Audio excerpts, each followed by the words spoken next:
Thank you for watching. And I'm sorry if I've offended you. I wasn't meaning to beat up on specifically a generation. I'm trying to get YouTube to let people to watch. But it's the wealthy hypocrites that I can't deal with.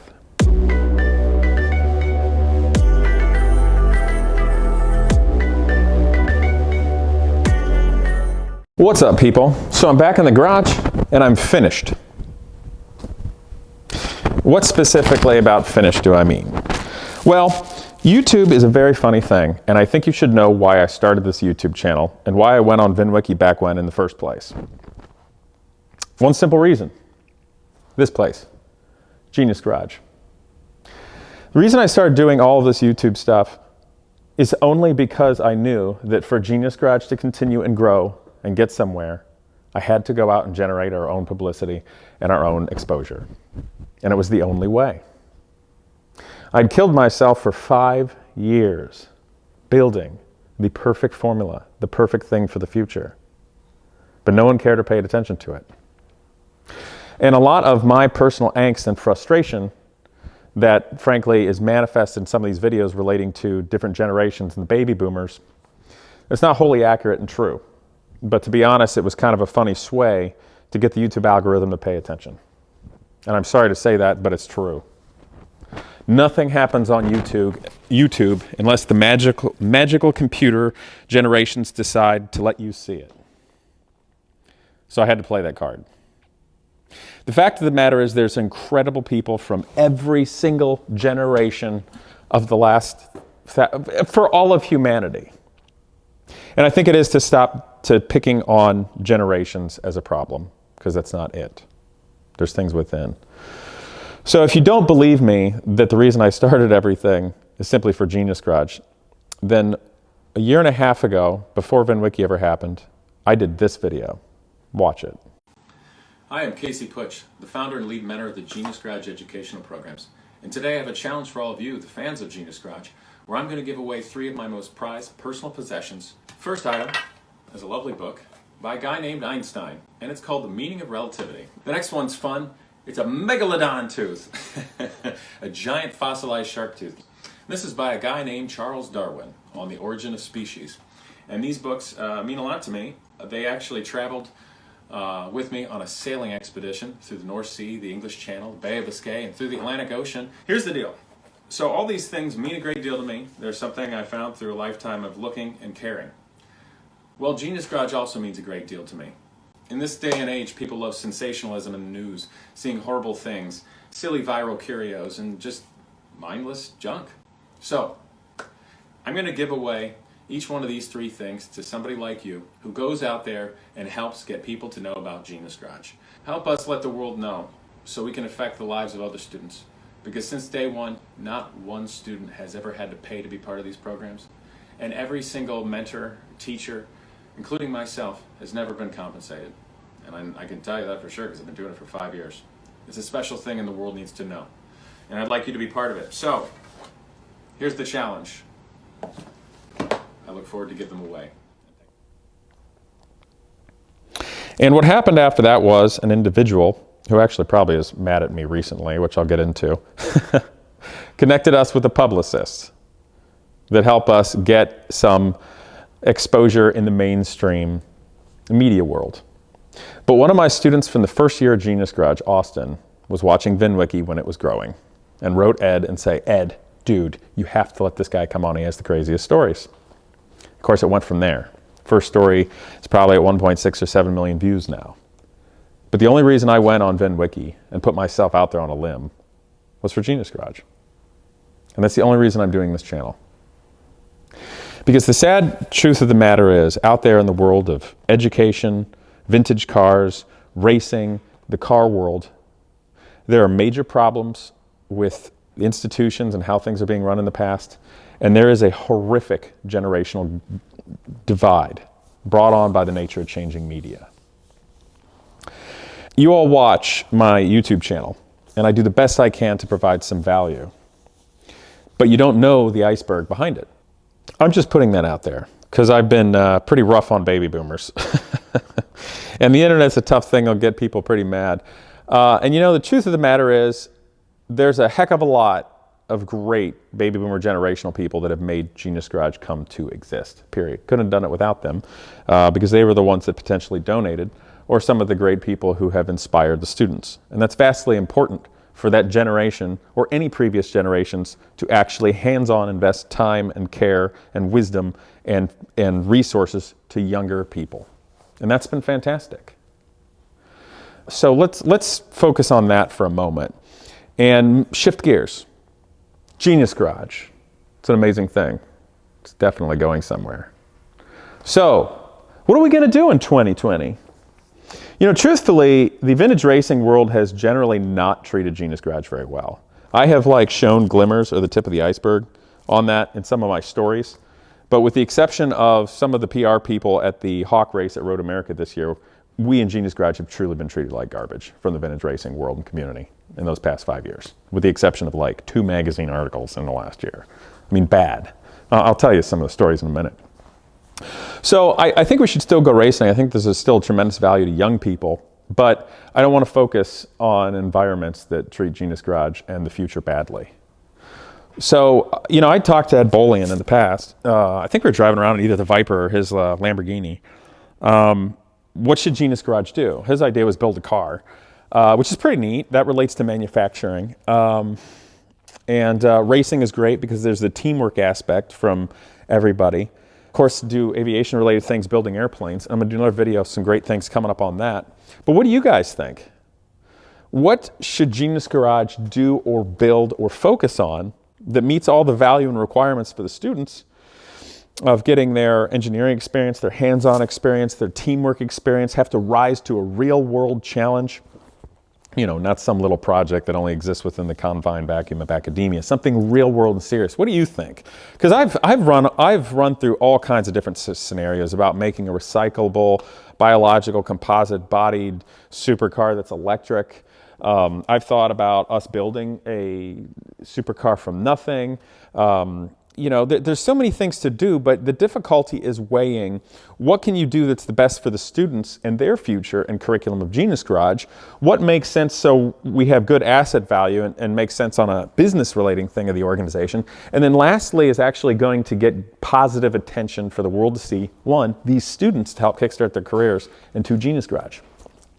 So those things are very important. So throw it out there, guys. What do you think? We got some great stuff here, but we're just not being treated well. And if you forgive me, I'd like to tell you all of, frankly, the difficulties I've gone through the last 5 years building Genius Garage. Just matter of factly, so you understand. You know, the first and foremost one, this car is an Indy car from the year of the split, 96, 97. And at the very beginning of this year, I did a video as a shout out to young people around the world, United States and other continents, to apply to become an IndyCar team. And I thought that was the coolest, most just genuine dream shot for bright young people around the world, dreaming of a better tomorrow. I mean, that's what United States is supposed to be, right? Dreaming of a better tomorrow where you can make it. And I was going to do that. And then 2 hours after it got shared in a prominent magazine, I got a call from a powerful individual in the world of vintage racing and told us that we couldn't compete. We just weren't allowed. No real reason. We were getting pushed around because we were upsetting the sandbox. You know, in the last 5 years of doing Genius Garage, the students and I have not been allowed, we were specifically told behind closed doors, we were not allowed to go to any of the driver or crew parties or meetings at the track. I don't know if that's because they hate us, they don't want young people there. We're dealing with racism and sexism issues, frankly, because I was bringing out the only multicolored young people, or anybody for that matter, to these events. Or if somehow we upsetted some sort of power balance, or they just don't like us. Either way, it stunk. For the last 6 years, I have not gone to any of these parties, with the exception of Road America that treated us well, with the students. And that was just sad.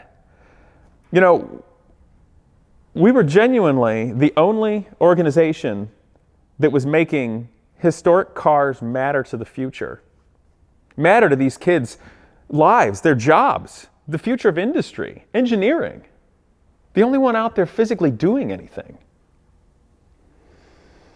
And there was a foundation in the past that would come out, and because it was connected with a major sponsor, they would get full attention, even though there's no young kids to be seen unless it's a publicity stunt.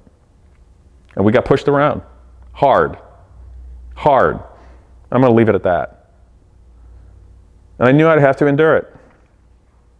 No one would show any media to this. I would have different people from different sanctioning bodies, all these powerful, prominent people that are so well connected tell me, well, I've got all these connections to international media exposure, and I've got all this, and we can meet these people. I'd love to connect you.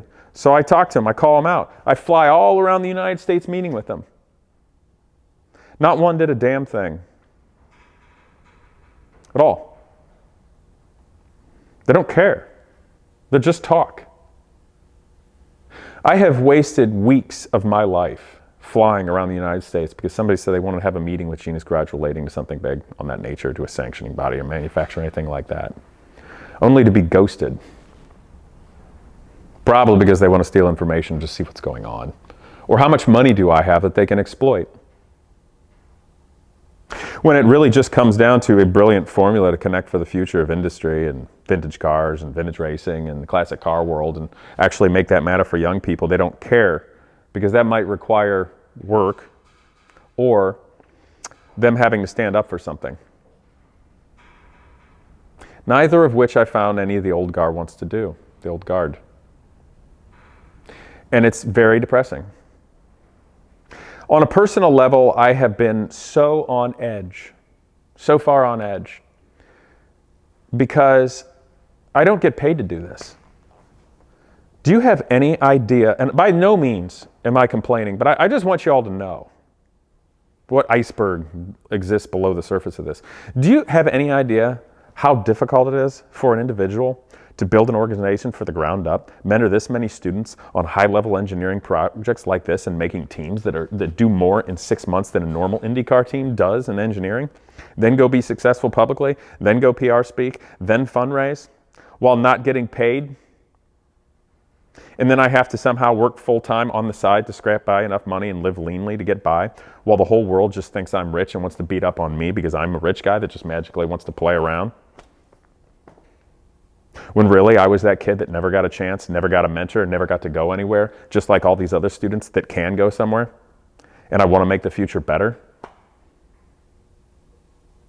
It's amazing I've kept it together this long, because in doing this, I've been walking in the circles of wealth.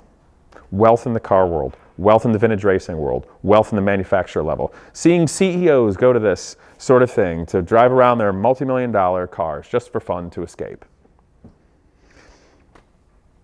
Seeing billionaires and centimillionaires everywhere. They just want to go have fun, they don't care. And if they do something philanthropic, whether it's related to a museum, a racing organization, or anything else, it's bullcrap for appearances. It's either a foundation that they fully control, where little to any money goes to anything, or it's a facade type of thing, and they give a little bit about something to some charity that makes them most look the best in a PR thing. But they're not utilizing anything like this for the future. And that's what kills me. Older people hoarding wealth, hoarding it, hoarding all the cars, doing nothing with them, doing nothing to empower young people. And you know what? Go ahead and do that. If you don't have any social responsibility or corporate social responsibility, you don't care for the future, then fine, do that. But the thing that gets me the most riled up is the incredible hypocrisy of these individuals. Because for as long as I've ever been involved with the Concours world and vintage racing world, all they do is, what do we have to do to get this to matter? How do we make all this history matter to the future? How do we get young people to care? Well, I know how, guys. And I just can't take listening to your hypocrisy anymore. When with the amount of money that you throw around and waste, frankly, with poor investments, I could have already have changed the world with Genius Garage. So for all my fans out there, the younger ones that I'd like to think look up to me a little bit, or at least enjoy hearing some of these thoughts and might learn something of it, I hope you will give older generations the time of day. Because to be perfectly honest, in 10 minutes, I've got to leave. I'm helping a very nice older gentleman work on some pre-World War II biplanes, and he actually cares about young people and helping them out. And he might just be from the boomer generation. So there's a lot of great people out there. And for all of you older people that are watching my channel that are excited to see me making slot cars matter and older things and vintage cars, thank you for watching. And I'm sorry if I've offended you. I wasn't meaning to beat up on specifically a generation. I'm trying to get YouTube to let people to watch. But it's the wealthy hypocrites that I can't deal with. It's just the unbridled, horrific nature of humanity that I've had to deal with and fight back to try to build something worthwhile like this for the future. It sucks. Yeah, I've seen it all. And I hate it. But the reason I keep doing this is because I know how much it matters for students and young people. And I refuse to let this die. So I hope you all care about it too. I'm going to keep going. But I'd love to know what you guys think we should build. And how about I come back with a video tomorrow and we talk about something super positive that's going to happen with Genius Garage. Probably won't get any views on YouTube, but it needs to happen anyway. And frankly, that's why I built this channel. I hope you guys will like, comment, and subscribe. Please hit that notification bell. I got more stuff coming. See you guys next time.